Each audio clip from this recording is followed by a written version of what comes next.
अस्सलाम वालेकुम dear students. उम्मीद है आप सब खैरियत से होंगे। आज का हमारा topic chapter number 2 vector and equilibrium. इसके अंदर हम देखेंगे सबसे पहले फ़िज़िकल क्वांटिटीज़ को।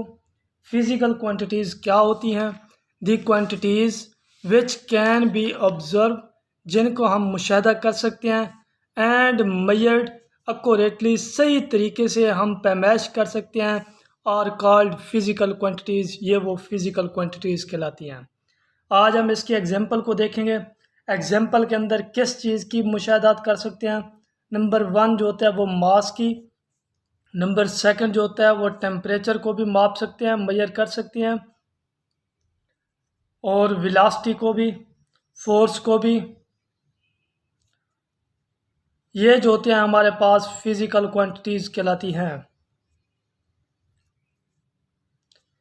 इसकी फर्दर 2 टाइप्स हैं। There are 2 types of physical quantities. Number 1 scalar quantities, number 2 vector quantities. Scalar quantities को देखेंगे। स्केलर क्वांटिटीज़ ये वो क्वांटिटीज़ होती हैं जिनके अंदर सिर्फ और सिर्फ मैग्नीट्यूड होता है और इनकी डायरेक्शन नहीं होती। The quantities having magnitude only but no direction are called scalar quantities. इसके अंदर सिर्फ और सिर्फ मैग्नीट्यूड होती है और डायरेक्शन जो होती है वो इसकी नहीं होती। वेक्टर के अंदर मैग्नीट्यूड भी होती है और डायरेक्शन, दोनों चीज़ें पाई जाती हैं। इसको हम देखेंगे कम्प्लीटली डिस्क्राइब किस तरह से होता है। इन नंबर से होता है और सूटेबल यूनिट से होता है। इसके हम एग्जांपल को देखेंगे। एग्जांपल के अंदर स्केलर क्वांटिटीज़ जो होती हैं वो मास के ऊपर होती हैं। नंबर 1 मास, नंबर 2 डिस्टेंस, नंबर 3 स्पीड। ये इसके ऊपर जो होती हैं ये स्केलर क्वांटिटीज़ पाई जाती हैं। इनकी जो होती है वो डायरेक्शन नहीं होती बल्कि इनकी मैग्नीट्यूड होती है। इसके बाद देखेंगे rules applicable on scalar quantities. कौन कौन से रूल्स होते हैं स्केलर क्वांटिटीज़ के अंदर जो होते हैं वो। एक नंबर 1 रूल जो होता है एडेड का होता है, मीन्स जमा करना। सब्ट्रैक्शन का होता है, तफरीक करना। मल्टीप्लिकेशन का होता है जो कि ज़रब करना या मल्टीप्लाइड करना। और लास्ट पे होता है डिवीजन का, जो कि तकसीम करना। ये इसके अंदर क्या होते हैं, ये रूल जो होते हैं ये स्केलर एप्लीकेबल होते हैं स्केलर के अंदर। इसके बाद वेक्टर क्वांटिटीज़ को देखेंगे। Physical quantities both magnitude and direction. Vector के अंदर क्या होता है, मैग्नीट्यूड भी होती है और डायरेक्शन, दोनों चीज़ें पाई जाती हैं। ये कब कम्प्लीटली डिस्क्राइब होती हैं? जब इसके अंदर एक नंबर, एक सूटेबल यूनिट और एक सर्टेन डायरेक्शन होती है। स्केलर के अंदर ये सर्टेन डायरेक्शन नहीं होती, वेक्टर के अंदर ये सर्टेन डायरेक्शन पाई जाती है। इसके अंदर हमने एग्जांपल इसकी देखनी है कि एग्जांपल के अंदर क्या कहते हैं वेक्टर क्वांटिटीज़। नंबर 1 जो होता है इसके अंदर फोर्स, किसी चीज़ के ऊपर फोर्स लगाना क्योंकि उसकी जो होती है वो डायरेक्शन पाई जाती है, ये एक वेक्टर क्वांटिटीज़ के अंदर आता है। इसके बाद नंबर 2 जो है डिस्प्लेसमेंट, किसी चीज़ का फासला। और नंबर 3 जो है वेट, किसी चीज़ का वज़न। और वेलोसिटी किसी चीज़ की, ये भी एक क्या है, वेक्टर क्वांटिटी है। इसके बाद इसके देखेंगे रूल्स एप्लीकेबल ऑन वेक्टर। कौन कौन से रूल्स जो हैं वो इनके ऊपर एप्लीकेबल होते हैं। इसके अंदर देखेंगे vector can not be added subtraction. यहाँ पे लिखेंगे vector can not be added subtraction, multiplication and division by simple arithmetic rule.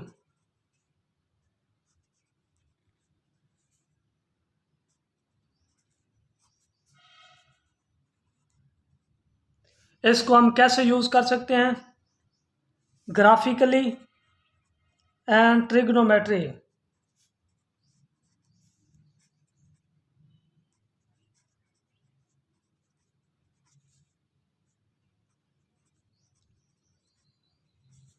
Vector rule के अंदर जो है हम यूज़ कर सकते हैं।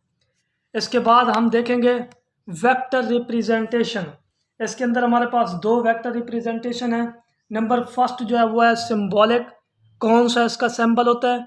नंबर टू जो है इसके अंदर ग्राफिकली रिप्रेजेंटेशन, किस तरह से इसको जो है वो शो कर सकते हैं हम लोग। नंबर फर्स्ट जो है हमारे पास सिंबॉलिक रिप्रेजेंटेशन। सिंबॉलिक के अंदर इसका सिंबल देना है। वेक्टर रिप्रेजेंटेशन को ए से रिप्रेजेंट किया जाता है, ये इसका सिंबल है। हम यहाँ पे लिखेंगे the magnitude the vector may also be represented by putting an arrow means तीर का निशान, और बिलो लेटर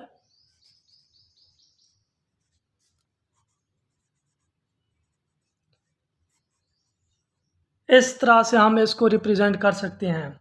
ठीक है, अगर इसकी मैग्नीट्यूड ली जाए, ए का मैग्नीट्यूड इज इक्वल टू किसके बराबर होता है, ए के बराबर होता है। इसके बाद हम इसको देखेंगे ग्राफिकली रिप्रेजेंटेशन किस तरह से होती है। ग्राफिकली रिप्रेजेंटेशन के अंदर सिर्फ और सिर्फ यह बात की जाती है कि इसका जो तीर होगा वो स्ट्रेट लाइन होगा। ठीक है, vector is graphically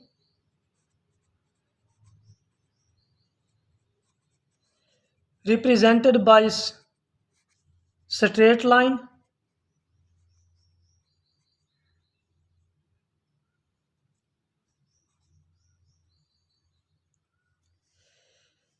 with an arrow head, तीर का निशान इसको कहते हैं, at the end of direction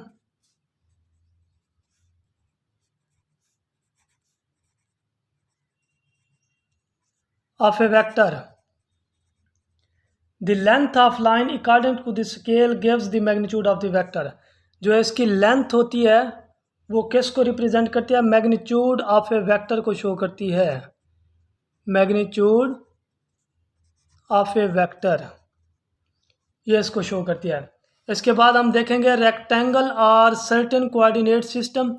इसके अंदर 2D 3D मतलब कि इसके अंदर जो होते हैं वो कोऑर्डिनेट सिस्टम होते हैं। नंबर फर्स्ट जो होता है वो हमारे पास 2 dimensional coordinate system in plane 2 straight lines draw perpendicular to the each other is called coordinate axes. इसके अंदर कौन कौन से पाए जाते हैं। नंबर फर्स्ट जो होता है वो एक्स एक्सेस।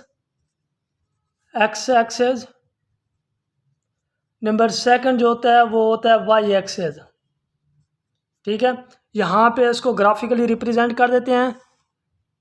ये हमारे पास ये एक्स एक्सिस पॉजिटिव है, ये हमारे पास एक्स एक्सिस नेगेटिव है, और यहाँ से इसको वाई एक्सिस 2D की बात किया तो 2D हम लगा रहे हैं। वाई एक्सिस पॉजिटिव तो वाई नेगेटिव इसको रिप्रेजेंट करेंगे। ये एक हॉरिजेंटल है, ये एक वर्टिकल है। जिस पॉइंट पे ये जो कट कर रहे हैं इसको बोलेंगे हम लोग ओरिजिन। ठीक है, यहाँ पे एक लाइन जो है वो एक दूसरे को कट कर रही है। अगर O से इसको बोलेंगे फिर O ओरिजिन, O से X तक पॉजिटिव, O से X प्राइम तक नेगेटिव, O से Y तक पॉजिटिव, O से Y तक OY प्राइम नेगेटिव। मीन्स यहाँ पे लिखेंगे the direction of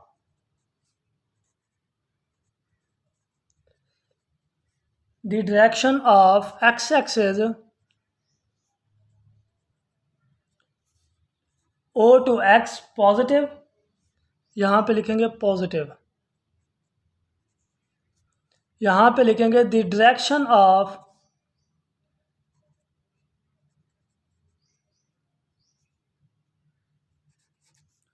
Y axis O to Y जो होगा वो भी पॉजिटिव होगा, और इसकी दूसरी साइड नेगेटिव। एक्स एक्सिस के ऊपर O X प्राइम जो होगा वो किसको शो करेगा, नेगेटिव को, ओ वाई प्राइम के ऊपर वाई एक्सिस है, तो Y axis O Y prime किसको शो करेगा? नेगेटिव को। ये हमारे पास ये इस तरह से 3 से 4 इसके पॉइंट आ गए हैं। ठीक है, जब इसके ऊपर कोई वेक्टर हम ड्रा करेंगे, ये देखें कंसीडर्ड हमारे पास ये एक वेक्टर है, क्योंकि हमने ये दो डायरेक्शन की बात की थी, स्ट्रेट लाइन की बात की, तो यहाँ से यहाँ तक इसका पॉइंट जो है वो ओरिजिन ओ था, ये एक्स एक्सिस था, ये नेगेटिव एक्स एक्सिस था, ये वाई था, ये नेगेटिव वाई था, और यहाँ से यहाँ तक इसका जो एंगल होगा वो थीटा, और यहाँ पे डिस्टेंस जो है ये इसको डिस्टेंस शो करें। ये पी एस डी एक पॉइंट है, जिस पॉइंट के ऊपर ये जाके कट किया, यहाँ पे ए और बी की वैल्यू हमने लिख लिया है। यहाँ पे लिखेंगे consider a vector D makes an angle theta positive side of the x axis. यहाँ पे क्या लिखेंगे? कंसीडर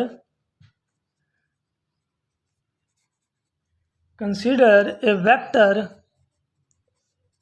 डी, हमारे पास ये क्या है? वेक्टर है, makes an angle theta with positive side of x-axis as shown in figure। ठीक है, ये इस चीज़ को क्या कर रहा है? रिप्रेजेंट कर रहा है। अब P इज द पॉइंट, जहाँ पे हमने P का पॉइंट लिया है ए बी का, ये किसको शो करेगा? Positive vector of D and O। P A B D and O को शो करेगा। यहाँ पे लिखेंगे P into A, B represented by the gives positive vector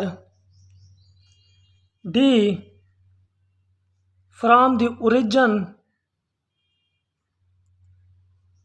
O को रिप्रेजेंट कर देगा। ठीक है, इसके बाद हम देखेंगे 3D डिमेंशन। 3D डिमेंशन को जब हम देखेंगे तो इसके अंदर क्या होगा? हमारे पास एक्स एक्सिस, नंबर सेकंड जो होगा वो वाई एक्सिस, और नंबर थर्ड जो होगा हमारे पास जी एक्सिस यहाँ पे पाया जाएगा। इसको हम ग्राफिकली कैसे रिप्रेजेंट करेंगे? ये हमारे पास ये एक वाई एक्सिस, एक्स एक्सिस, और ये हमारे पास क्या होगी? ये जी एक्सिस होगी। ठीक है ना, या कोई भी नाम दे सकते हैं, एक्स एक्सिस, वाई एक्सिस, जी एक्सिस। तो मैं यहाँ पे एक्स एक्सिस लिख रहा हूँ, यहाँ पे वाई एक्सिस, यहाँ पे जी जो है वो दे रहा हूँ। ये O means point of origin हमारे पास जो है वो मौजूद है। The direction of a vector A is the space denoted by the angle. अगर वेक्टर ए की बात करें हम, यहाँ पे vector A is the space denoted by angle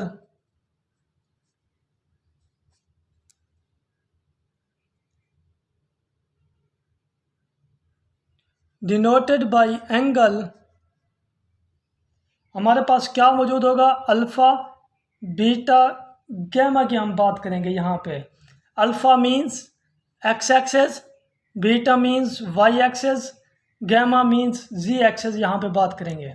अगर यहाँ पे कोई पोजीशन वेक्टर हम ड्रा करते हैं, जैसे पिछले 2D डिमेंशन के अंदर हमने ड्रा किया था, इस तरह से हमने क्या था? हमारे पास ये क्या था? एक्स एक्सेस, ये हमारे पास वाई एक्सेस, ये हमारे पास जी एक्सेस। अगर हम इसके डायरेक्शन को हम यहाँ पे ड्रा कर रहे हैं पॉइंट को, तो हमारे पास पॉइंट क्या था? ए बी था। अब 3D डिमेंशन की बात है तो यहाँ पे सी पॉइंट डाल देंगे। ठीक है, तो ये वाई एक्सिस है, तो वाई एक्सिस को हम क्या नाम दे देंगे? मीन्स एक्स एक्सिस है, एक्स एक्सिस को हमने क्या नाम दिया? अल्फ़ा का नाम दिया। वाई एक्सिस की बात किया है तो वाई एक्सिस को क्या नाम दिया है? बीटा का नाम दिया है। जब जी एक्सिस की बात करेंगे, जी एक्सिस की जानिब जाएंगे तो जी एक्सिस को क्या नाम दिया है? गैमा का हमने नाम दिया है। ये हमारे पास एक पोजीशन वेक्टर है, यहाँ से यहाँ तक ये इसका पॉइंट ऑफ ओरिजिन है। ठीक है, इस तरह से आप जो है आप किसी चीज़ का पोजीशन वेक्टर जो है वो आप ड्रा कर सकते हैं। अब हम बात करते हैं addition of a vector graphically method क्या होता है। इसके अंदर 2 से 3 हमने पॉइंट लिखे हैं। सिलेक्ट एनी सूटेबल स्केल, सबसे पहले आपका स्केल जो है वो अच्छा सिलेक्ट करें। Draw the representative of the lines given the vector according to the scale. और नंबर थर्ड पॉइंट है to add vector draw a lines again the way of the head of the first of the tail of the vector. अगर एक का head ले रहे हैं दूसरे का टेल है, तो अगर दूसरे का हेड ले रहे हैं तो पहले का जो है वो टेल लेंगे। इस तरह से हम एक ग्राफिकली रिप्रेजेंट कर सकते हैं किसी चीज़ को, किसी एक ख़ास पॉइंट को। यहाँ पे आप देख सकते हैं ये हमारे पास ये एक एक्स एक्सेस है और ये हमारे पास जो है ये एक वाई एक्सेस है। ठीक है, ये हमारे पास एक ओरिजिन है, पॉइंट है। यहाँ पे ये एक पी पॉइंट हमारे पास है जिसको हमने वेक्टर का नाम दे दिया है A1 के वेक्टर का नाम। और यहाँ पे हमारे पास जो है वो एक क्यू पॉइंट है जिसको हमने नाम दे दिया है A2 का नाम दे दिया है। ठीक है, ये दोनों की पोजीशन को ज़ाहिर करते हैं। अगर इसके हेड की बात कर दी जाए तो इसका टेल होगा, तो अगर इसके टेल की बात कर दी जाए तो इसका हेड होगा। ठीक है, यहाँ पे लिखेंगे OP and OQ joining the first vector of the tail A2 is the join with the head of the A। यहाँ पे लिखेंगे टू ऐड वेक्टर, लिख देता हूँ मैं, to add vector the tail of A2 is joining with the head of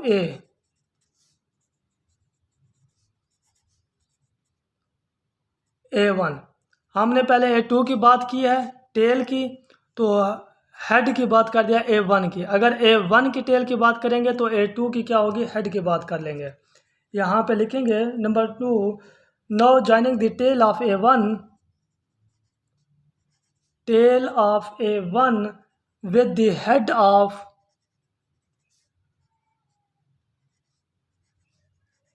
A2 की हम बात कर लेंगे। ठीक है, इसकी एग्जांपल किस तरह से हुई गई, A is equal to A1 plus A2, ये दोनों जो हैं ये ऐड हो जाएंगे। एडिशन ऑफ ए वेक्टर की जब हम बात करेंगे, इसके अंदर दो वेक्टर है हमारे पास। ये एक वेक्टर है हमारे पास जिसको नाम दे देंगे A1 का नाम दे देंगे, और ये हमारे पास ये एक दूसरा वेक्टर है जिसको हम नाम दे देंगे B का नाम दे देंगे। अगर हम इन दोनों की बात करें ऐड की, क्योंकि एडिशन ऑफ ए वेक्टर है, तो A प्लस बी हम लिख सकते हैं is equal to B plus A। क्यों लिख सकते हैं, यहाँ पे देखें, अगर A प्लस बी कर दें तो ये वाला बन जाएगा, अगर B प्लस A कर दें तो ये वाला बन जाएगा। इस तरह से हम दोनों को ऐड अप कर सकते हैं, A plus B is equal to B plus A। अगर इस तरह से समझना है, ये मैं एक वेक्टर ले लेता हूँ जिसका नाम है A1 का, मतलब क्या A का, और ये हमारे पास है B वेक्टर का। जब हम दोनों को मिलाएंगे, इन दोनों का जो रिजल्टेंट हमारे पास आएगा R is equal to A plus B आएगा। ठीक है, इस तरह से हम इसको ऐड अप कर सकते हैं। यहाँ पे लिखेंगे R is equal to A plus B कर सकते हैं। ठीक है, अगर हम इसी चीज़ को दूसरी मर्तबा, जैसे हम कहेंगे B प्लस A कैसे लिख सकते हैं, तो फर्स्ट टाइम इसको वैसे का वैसे लिखेंगे, इस तरह से जैसे लिखा हुआ था। अलहदा ये मैं समझा रहा हूँ क्योंकि B प्लस A किस तरह से आया उसी जन्म में लेके जा रहा हूँ। इस तरह से अगर हम इसकी साइड से यहाँ पे एक वेक्टर ड्रा कर दें, तो यहाँ से ये एक वेक्टर ड्रा कर दें, तो हमारे पास ये क्या बन जाएगा B, और ये हमारे पास क्या बन जाएगा A पॉइंट बन जाएगा। तो रिजल्टेंट हमारा क्या आया, R is equal to B plus A आ गया। R is equal to B plus A आ जाएगा। तो हमें मालूम क्या हुआ, A प्लस बी जो है वो हमारे पास मौजूद है, B प्लस A के बराबर मौजूद है। ठीक है, ये इस तरह से इसकी जो है वो वेक्टर रिप्रेजेंटेशन कर सकते हैं। इसके बाद हम देखेंगे नेक्स्ट लास्ट देखेंगे रिजल्टेंट वेक्टर की बात करेंगे। यहाँ पे resultant vector, the vector two or more vector, the sum of two or more vector, दो या दो से ज़्यादा vector, is called resultant vector. दो या दो से ज़्यादा को आपस में ऐड करने से क्या हो जाएगा, रिजल्टेंट वेक्टर जो है वो बन जाएगा। सेम इफेक्ट कम्बिनेशन, इसके एग्जांपल हम ले सकते हैं, R is equal to A plus B. हमारे पास दो या दो से ज़्यादा आ रहे हैं तो हम इसको क्या कर देंगे, रिजल्टेंट वेक्टर जो है वो मेंशन कर देंगे। इसी तरह से हम बात करेंगे वेक्टर सब्ट्रैक्शन की। यहाँ पे लिखेंगे vector subtraction.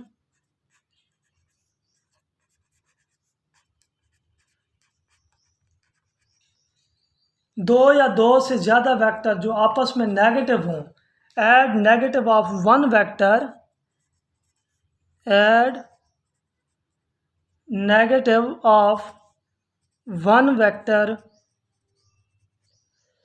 To the other vector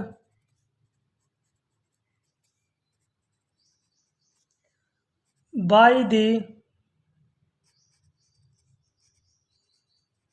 head to the tail rule. The resultant vector, इन दोनों का जो रिजल्टेंट होगा, हम यहाँ पे बात कर लेते हैं एक वेक्टर ए की, और यहाँ पे बात करते हैं ये एक हॉरिजेंटल वेक्टर है जिसको हमने बी का नाम दे दिया है, और उसी जानिब अपोजिट साइड पे ये एक वेक्टर है, वो भी बी वेक्टर है। यहाँ पे क्या हो जाएगा, ये नेगेटिव भी हो जाएगा क्योंकि एक दूसरे के अपोजिट डायरेक्शन के अंदर है। अब हम इन दोनों को मिलाएंगे कैसे, ये इस तरह से हम मिला लेंगे। ये हमारे पास देखें, ये एक वेक्टर है जिसको हमने नाम दे दिया है ए का, और ये हमारे पास जो है ये एक बी वेक्टर है जिसको हमने नाम दे दिया है बी का, जो कि नेगेटिव है।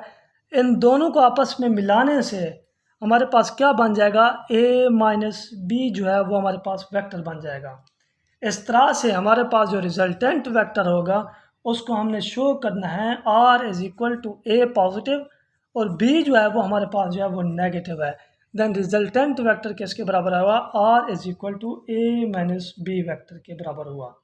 ठीक है, ये यहाँ तक पढ़ लिया है। इसके बाद हमने नेक्स्ट टॉपिक जो शुरू करना है मल्टीप्लिकेशन ऑफ ए वेक्टर, उसके बाद यूनिट वेक्टर। इंशाल्लाह फर्दर जो होगा ये चैप्टर जो होगा वो कंटिन्यू करेंगे। उम्मीद है आपको ये वीडियो जो होगी वो मेरी अच्छी लगी होगी।